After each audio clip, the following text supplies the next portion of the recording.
Evening, Professor. I'm Lucas Robbins. I'm here to do my presentation. For this one, I've chosen the book 1984 by George Orwell. And the reason I've selected this book is because I feel whenever we hear the term Orwellian, it is usually used to denote this book.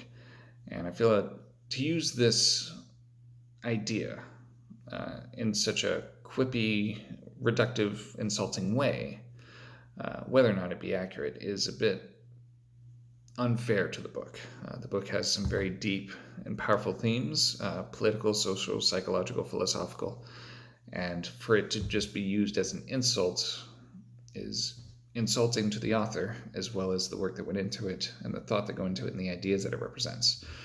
So what I hope to do is kind of give people a better understanding of that book, also encourage people to read it rather. So a quick summary, very quick, is in this book, the Orwellian sense is a society that's marked by an oppressive government. It discourages free speech, free thought. It limits speech in what's called newspeak. So in that, one example that's used is for people to use the word great to instead use plus good, outstanding, double plus good.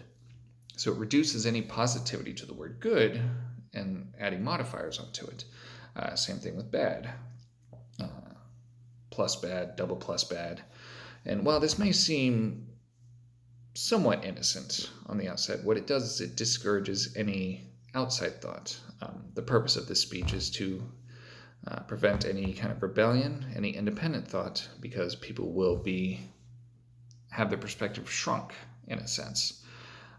One example is the word complicated. Synonyms with that would be sophisticated, would be elaborate.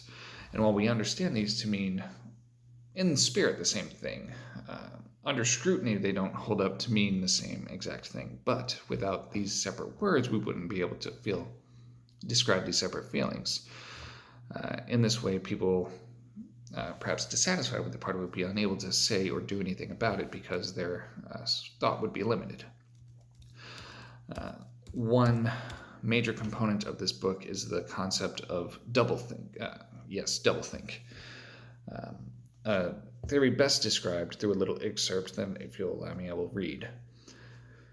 To know and not to know, to be conscious of complete truthfulness while telling completely constructed lies, to hold simultaneously two opinions which cancel out, knowing them to be contradictory and believing in both of them, to use logic against logic, to repudiate morality while laying claim to it, to believe that democracy was possible and that the party is the guardian of democracy, to forget that whatever is necessary to forget, then draw back to it in memory again at the moment it was needed, and promptly forget it again. Above all, to apply the same process to the process itself, that the ultimate subtlety, conscious to induce unconsciousness, and then once again to become unconscious of the act, hypnosis that you just performed. Even to understand the word doublethink involved the use of doublethink. One way this is constantly repeated in the book is a main character, Winston, works for the Ministry of Truth. And the nation, Oceania, has always been at war with Eurasia, its ally being East Asia. The problem is that Winston remembers a time when it was reversed, when he was allied with Eurasia and at war with East Asia. However, he cannot find anyone who agrees with him, anyone who understands this, remembers this, or any documentation to support this at all.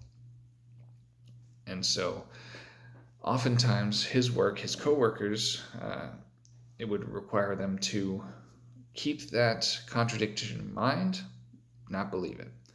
And at any point, the Ministry of Truth requires them to alter documents to denote the other truth. They need to remember precisely, exactly that truth, mark it down, acknowledge it as truth, completely forget the other one. And this is kind of how the theme of the book goes, is that one is not to ever trust themselves or anything. And so that's kind of what I hope to convince everyone to do by reading this book, is that one chief thing I will leave with is a quote from the book. Who controls the past controls the future. Who controls the present controls the past. And so, while the book is complicated, it does encourage independent thought, self-reliance on yourself, because anything outside you can't know. Thank you, Professor.